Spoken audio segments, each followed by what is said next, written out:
0 and lift off. भारतीय मूल की अमेरिकी एस्ट्रोनॉट सुनीता विलियम्स अपने साथी विल्मोर के साथ बीते 4 महीने से इंटरनेशनल स्पेस सेंटर में फंसी हुई हैं। उनका यह मिशन 8 दिन का था। वह 8 दिन के बाद धरती पर वापस लौटने वाली थी, लेकिन उनके एयरक्राफ्ट में कुछ तकनीकी समस्याएं आ गई। कई कोशिशें असफल रही। अब खबर आई है कि उन्हें लेने के लिए नासा ने रूस की मदद ली है और एक एयरक्राफ्ट भेजा है जो दोनों को वापस ले आएगा। लेकिन कब तक? आपके कुछ सवाल और भी होंगे जिनका जवाब देने मैं आ गई हूँ। नमस्कार दोस्तों, मैं हूँ मानसी और आज की हम वीडियो में बात करने वाले हैं कि कैसे सुनीता विलियम्स स्पेस में फंसी। ये स्थिति कितनी चैलेंजिंग रही, क्या उन्हें कोई मेडिकल इमरजेंसी का सामना करना पड़ा, कब लौटने वाली हैं और इसके पीछे की पूरी कहानी के बारे में आज की इसी वीडियो में हम जानेंगे। तो वीडियो को अंत तक जरूर देखना, चैनल को सब्सक्राइब करना मत भूलना और वीडियो पसंद आए तो वीडियो लाइक भी कर देना, क्योंकि ये तो आपके लिए बिल्कुल मुफ्त है। सबसे पहले जान लेते हैं कि सुनीता विलियम्स कौन है। सुनीता विलियम्स एक प्रसिद्ध इंडियन अमेरिकन एस्ट्रोनॉट हैं जो नासा के लिए काम कर चुकी हैं। उनका जन्म 19 सितंबर 1965 को अमेरिका के बेटल क्रीक मिशिगन में हुआ था। सुनीता सबसे अधिक स्पेस वॉक 7 और बतौर एक महिला सबसे अधिक स्पेस वॉक समय 50 घंटे और 40 मिनट का रिकॉर्ड बना चुकी हैं। 2012 में उन्होंने मिशन 32 में एक फ्लाइट इंजीनियर के रूप में और फिर मिशन 33 में कमांडर के रूप में स्पेस स्टेशन में काम किया था। 5 जून 2024 को सुनीता बोइंग स्टार लाइनर का पहला crew mission Boeing crewed flight test पर इंटरनेशनल स्पेस स्टेशन पर अपने साथी बुश विल्मोर के साथ अमेरिकन स्पेस एजेंसी नासा के एक मिशन पर गई हैं। सुनीता स्पेस क्राफ्ट की पायलट थी और बुश विल्मोर इस मिशन के कमांडर थे। दोनों को इंटरनेशनल स्पेस सेंटर ISS में 8 दिन यानी 13 जून तक रुकने के बाद वापसी पृथ्वी पर आनी थी, लेकिन उनका स्पेसक्राफ्ट खराब हो गया, इसलिए दोनों इंटरनेशनल स्पेस स्टेशन में फंस गए हैं। इस खबर के आने के बाद भारत सहित दुनिया भर में सुनीता विलियम्स को लेकर चर्चाएं शुरू हो गई। तभी नासा ने कहा कि 24 सितंबर के बाद ही यह तय होगा कि स्पेसक्राफ्ट बोइंग स्टार लाइनर से सुनीता विलियम्स और बुश विल्मोर वापस लौट सकेंगे या नहीं। अब आपके मन में सवाल उठ रहा होगा कि आखिर स्पेसक्राफ्ट में क्या खराबी आ गई। तो आपको बता दें कि स्पेसक्राफ्ट में लॉन्चिंग से पहले ही कुछ न कुछ लगातार दिक्कतें आ रही थी, जिसकी वजह से कई बार लॉन्चिंग को रोका गया था। यहाँ तक कि जब 5 जून को भी लॉन्च से पहले ही स्पेसक्राफ्ट में ऑक्सीडाइजर का फ्लो कंट्रोल करने वाला एक वाल्व में गड़बड़ी आ गई थी।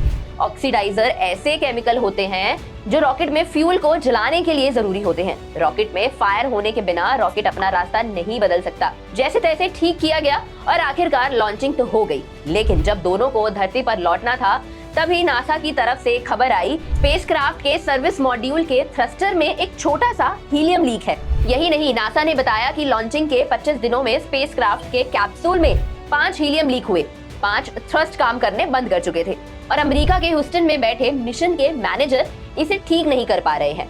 आपके मन में अगर हीलियम को लेकर सवाल उठ रहे हैं तो आपको बता दें कि एक स्पेसक्राफ्ट में कई थ्रस्टर होते हैं जिसकी मदद से स्पेसक्राफ्ट अपना रास्ता और स्पीड बदलता है और हीलियम गैस होने की वजह से रॉकेट पर दबाव बना रहता है। अब आपके मन में एक और सवाल उठ रहा होगा कि नासा ने एस्ट्रोनॉट की वापसी के लिए क्या कदम उठाए। तो आपको बता दें कि अमेरिकी स्पेस एजेंसी और बोइंग ने विल्मोर और सुनीता विलियम्स को धरती पर वापस बुलाने के लिए कंप्यूटर मॉडल सिमुलेशन किए हैं। 1 लाख कंप्यूटर सिमुलेशन में यह देखा गया कि स्पेसक्राफ्ट को स्पेस स्टेशन से अनडॉक करने, धरती के वायुमंडल में आने और फिर जमीन पर लैंड करने का सबसे सही मौका और तरीका क्या हो सकता है। इसके अलावा नासा ने यह भी टेस्ट किया कि सभी 27 थ्रस्टर काम कर रहे हैं या नहीं। स्पेस स्टेशन से एयरक्राफ्ट अनडॉक करते समय यानी स्पेसक्राफ्ट के वहां से उड़ान भरते समय, फ्री फ्लाई यानी धरती की तरफ आते समय और पृथ्वी पर लैंड करते समय सभी थ्रस्टर कैसे काम करेंगे। साथ ही सॉफ्टवेयर भी अपडेट किए गए हैं। एक सवाल और जो हमारे मन में उठ रहा है वो ये है कि क्या स्पेस में इन एस्ट्रोनॉट्स को खाने पीने की कोई दिक्कत तो नहीं होगी। तो देखिए, सुनीता और विल्मोर स्पेस में फंसे जरूर हैं, लेकिन वहाँ खाने पीने की कोई कमी नहीं है। कई काम भी हैं जो दोनों एस्ट्रोनॉट्स कर सकते हैं, लेकिन हाँ, स्पेस एक्सपर्ट्स के अनुसार अगर कोई एस्ट्रोनॉट ज्यादा समय तक स्पेस में रहता है तो स्पेस में खतरनाक रेडिएशन, जीरो ग्रेविटी की वजह से मनोवैज्ञानिक समस्याएं यानी साइकोलॉजिकल प्रॉब्लम्स हो सकती हैं। चलिए अब थोड़ा इंटरनेशनल स्पेस स्टेशन के बारे में बात कर लेते हैं। इंटरनेशनल स्पेस स्टेशन 20 नवंबर 1998 को लॉन्च हुआ था, जो कि धरती से लगभग 400 किलोमीटर ऊपर एक ऑर्बिट में चक्कर लगा रहा है। आपको बता दें कि स्पेस स्टेशन के 1 हफ्ते में उतना रेडिएशन झेलता है जितना हम धरती पर 1 साल में झेलते हैं। इंटरनेशनल स्पेस स्टेशन में फिलहाल 3 लोग को रहने की जगह है। सुनीता विलियम्स और विल्मोर को लेकर अच्छी खबर ये है कि अब उनको धरती पर वापस लाने के लिए नासा और स्पेसएक्स का क्रू 9 मिशन लॉन्च हो गया है और 29 सितंबर को सफलतापूर्वक अंतरराष्ट्रीय अंतरिक्ष स्टेशन में पहुंच भी गया है।